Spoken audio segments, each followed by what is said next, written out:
Turma, tudo bom? Hoje nós vamos falar um pouco sobre oxigênio-terapia, tá?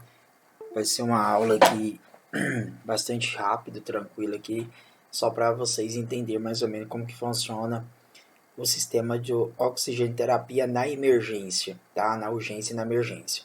Tenho certeza que você já deve ter visto essa aula em algum lugar, tá? Então aqui é somente para a gente relembrar, tirar algumas dúvidas que vão ocorrer durante que vocês assistirem esse vídeo, tá bom? Então vamos lá. Aqui em relação ao conceito da oxigênio-terapia. Então consiste na administração de oxigênio numa concentração de pressão superior à encontrada na atmosfera ambiental para corrigir e atenuar deficiência de oxigênio ou hipóxia, aplicada tanto à situação clínica agudas quanto às crônicas. O que isso quer dizer? Turma, é o seguinte, para que o paciente ele evita, né, porque o paciente evita que ele entra no quadro de hipoxemia e entra no quadro de hipóxia, e o paciente ele está com seu pulmão comprometido, e de alguma forma as situações respiratórias desse paciente também está comprometida.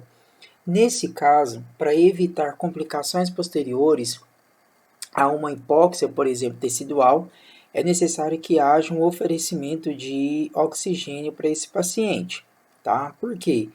Quando eu coloco esse paciente, quando eu ofereço oxigênio a esse paciente, eu estou ajudando, né, o sistema respiratório a levar oxigênio para todos os tecidos e assim evitando que haja, né, que haja ali o surgimento, né, da hipóxia tecidual, tá bom? A classificação ela é classificada em oxigenoterapia de uso agudo e oxigenoterapia de uso prolongado. Então, o que significa?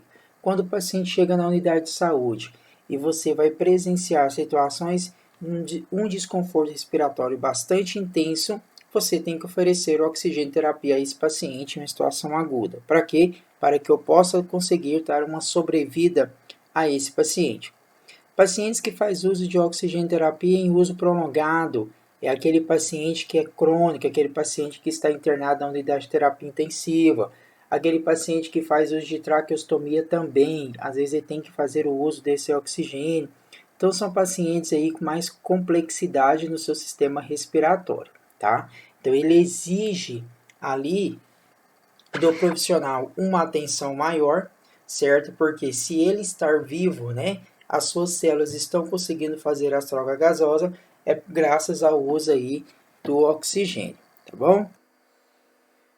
Oxigênio terapia de uso agudo. Vamos lá. O objetivo principal é o quê? Aumentar a quantidade de oxigênio carreado pelo sangue aos tecidos. Pessoal, qual a célula que transporta o oxigênio? Então eu tenho lá hemoglobina. Eu tenho a hemoglobina e eu tenho a hemácia, não é isso? Então 2% do oxigênio é carregado pelo plasma. E o 98% do oxigênio ele é carregado pela hemoglobina, tá bom? Então, a circulação sanguínea está atuando normalmente, só que ele precisa de oxigênio para levar para onde? Para os tecidos. Mas o sistema respiratório do meu paciente não está 100%, está ineficaz. Eu preciso oferecer oxigênio a esse paciente para suprir a necessidade de oxigênio que o meu tecido necessita, certo? Então, a única maneira que eu tenho que fazer é o quê? Oferecendo oxigênio terapia a esse paciente em uma situação que aguda, tá bom? Outros objetivos: aumentar a sobrevida do paciente, como eu já tinha dito para vocês, aumento da tolerância do exercício, diminuição do tempo de hospitalização, diminuição da dispneia, diminuição da pressão da artéria pulmonar e resistência vascular, pulmonar, melhora no desempenho psicomotor e melhora na qualidade de vida. Então, todas essas características, né, todos esses objetivos aí, está relacionado ao oferecimento, ao suplemento ali de oxigênio no paciente, tá? Então vai ajudar principalmente o quê? Aumentar a sobrevida desse paciente em situações clínica bastante complicada, tá? As indicações aqui é bem suscetível, né? Eu tenho situações de hipoxemia, tá? Então tem o PaO2 menor do que 60 milímetros e a saturação menor do que 90 em ar ambiente e repouso. Saturando menor do que 88% durante o exercício ou sono em cardiopatas ou pneumopatas. Então eu preciso me preocupar. Sempre quando chegar um paciente para você atender, é necessário que você verifique o que? A saturação desse paciente. Essa saturação ele vai te dar algumas informações bastante importantes, tá? Algumas literaturas trazem o seguinte: paciente é menor do que 90% já é indicação para tubo, né? Outras literaturas trazem o seguinte: paciente menor do que 80%, indicação para tubo. Só que isso vai variar bastante, tá? Isso eu tenho que observar em relação a quê? A situação clínica que o paciente traz para mim, tá? Se ele é um paciente que ele está saturando 85%, mas ele é um paciente cardiopata, ele é um paciente crônico, ele consegue sobreviver com esse 85%, certo? Se eu ofereço o oxigênio, a saturação dele vai para 99%. Tiro o oxigênio, a saturação dele cai para 85%. Mas ele sobrevive com esse 85% de saturação? Sim, porém ele é um paciente crônico, cardiopata, por exemplo, e é um paciente que tem um desconforto respiratório se ele fizer algum esforço físico fora do normal. É um paciente que tem que viver o quê? Em observação, tá bom? O que eu faço com esse tipo de paciente? Oriento esse paciente a ele ter uma vida saudável. Como? Aí eu vou orientar o paciente em situações respiratórias, tá? As indicações. Em qual momento que eu vou oferecer oxigênio ao meu paciente? Existe um momento. Não é só o paciente chegar lá e eu já, vamos colocar, vamos colocar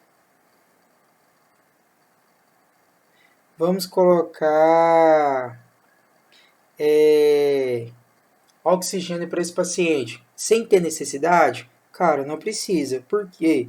Se eu fizer isso, ele vai estar tendo uma hiperventilação. E isso pode comprometer a saúde desse paciente. Então, se no caso o paciente necessitar realmente de um auxílio de oxigênio, eu vou ter que oferecer isso a ele, certo? Então, as grandes indicações que eu tenho é o quê? Parada cardiorrespiratória, tá? Redução de sobrecarga cardíaca, né, o infarto agudo do miocárdio, intoxicação por gases do CO2, tá? CO2, o que significa? Eu tenho um grande aumento de CO2 no meu organismo. Esse paciente, quando ele tem um aumento de CO2 no seu organismo, ele vai desencadear para uma acidose. O que significa? Quanto mais CO2 estiver dentro da minha corrente sanguínea, mais o pH sanguíneo desse paciente vai ficar baixo. Se ele é abaixo de 7,35, esse paciente, para mim, ele está com uma acidose. E aí eu preciso descobrir que tipo de acidose que esse paciente tem. Uma acidose respiratória ou uma acidose metabólica. Então, a importância é isso aqui. Eu preciso descobrir. Mas se ele tem um aumento de CO2 dentro do seu organismo, e a indicação é oferecer oxigênio, porque quanto mais oxigênio eu jogo lá para dentro, eu vou tentar aumentar as condições de hematose. Como assim? Fazendo a hematose, troca gasosa, pegando o CO2 e jogando para fora na sua expiração, tá? Então isso é bastante importante, acontece muito em pacientes em unidade de terapia intensiva, tá bom? Em relação ao traumatismo graves também, isso é necessário, tá? Porque vamos supor que o paciente ele tem um trauma torácico. E desse trauma torácico está associado com um pneumotórax. E esse pneumotórax está associado com um colapamento de lobos pulmonares, seja ele bilateral ou um direito ou esquerdo. O que vai acontecer com o processo respiratório? Vai haver uma diminuição na sua inspiração e expiração. O que acontece com esse paciente? Hipoxemia e logo adiante hipóxia, e esse paciente pode chegar a óbito se eu não fizer uma intervenção rápida a esse paciente, tá bom? E a angina instável, né, recuperação de pós-anestésico, insuficiência respiratória aguda ou crônica agudizada, ICC, que é insuficiência cardíaca congestiva, apneia obstrutiva do sono. O ICC, turma, está relacionado ao débito cardíaco, o déficit de débito cardíaco desse paciente.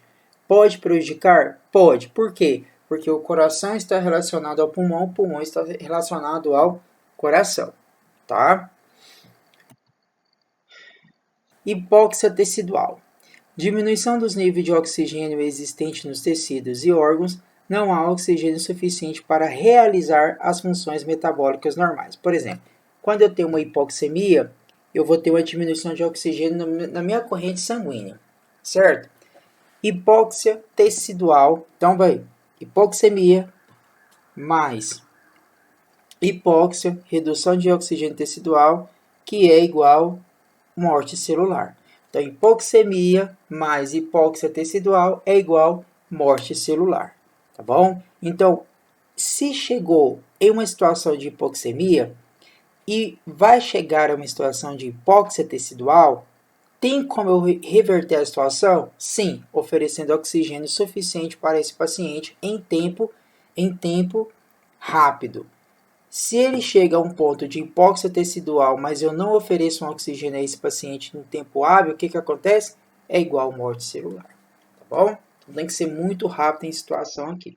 O paciente agonizou, falta de ar, buscando ar, comendo ar, com fome do ar, oxigênio para esse paciente, tá bom? As manifestações clínicas que podem ocorrer em um paciente com hipoxemia. Taquipneia, né, dispneia, tá? Leve, moderada, grave, taquipneia e dispneia, palidez, grave, cianose, taquicardia, né? Agitação, sonolência, desorientação, confusão mental, cefaleia, hipertensão, hipotensão eventual, hipertensão leve, perda de coordenação, né? Então, tudo isso aí, pessoal, pode levar a umas situações bastante graves do paciente em situações de hipoxemia, tá bom? Aqui eu tenho para vocês o oxímetro de pulso, oximetria de pulso, que é bastante importante e usado em toda a rede hospitalar e pelos profissionais, tá bom?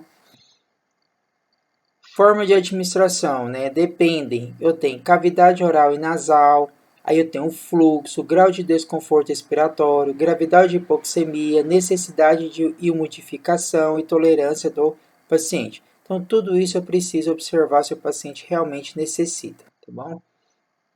A forma correta para você oferecer oxigênio ao paciente é um posicionamento adequado, tá? Esse posicionamento que você está vendo aí, a elevação da cabeceira da cama, tá bom? Atenção, a administração de O2 requer paciência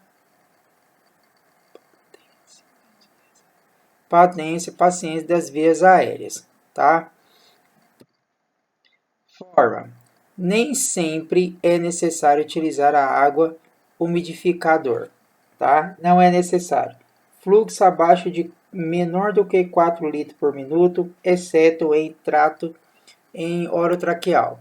É necessário fluxo alto acima de 4 litros por minuto. Então, eu vou utilizar ali 3 litros, 3 litros por minuto de oxigênio do paciente. É recomendado usar a água destilada nesse umidificador? Não é. Acima de 4 litros por minuto, aí já é aconselhável, tá bom? Fluxo de oxigênio, né? Concentração ofertada. Então, tem aqui, ó. 1 litro por minuto eu tenho 25%, 2 litros por minuto 29% e assim por diante. Quando eu coloco 6 litros por minuto, 45% de oxigênio que eu vou oferecer a esse paciente. Já é uma grande ajuda. Mas nem todo paciente eu ofereço 6 litros por cento. 6 litros, tá? Forma de administração: água para injeção, beleza. Soro fisiológico, não posso colocar, tá bom? Sistema de baixo fluxo: catéter nasal, catéter tipo óculos, máscara facial simples, máscara com reservatório e máscara de traqueostomia. sistema de alto fluxo, máscara de Ventura. Então, essas de cima aí, pessoal, essas máscaras, são pacientes de baixo fluxo. Por exemplo, o paciente vai fazer lá, o médico prescreve, o paciente fazer uso de O2, né, 3 litros por minuto. Pô, que máscara que eu utilizo? Cara, tu pode usar um cateter nasal, por exemplo, é o que mais tem por aí. Você já vai conseguir dar uma sobrevida a esse paciente, tá bom? Enfim, pessoal, essa aula eu dividi em duas etapas, tá? Essa é a primeira etapa, falando um pouco da oxigenoterapia, e a segunda etapa também vai ser falar de oxigenoterapia, só que aí vai ser de uma maneira mais complexa, tá bom? Então, assistem esse vídeo, certo? Anotem as suas dúvidas, que eu vou estar retirando as dúvidas de vocês, tá? Ao vivo, lá naquela plataforma que nós estamos trabalhando. Tá bom, turma? Então, um beijo, tchau para vocês.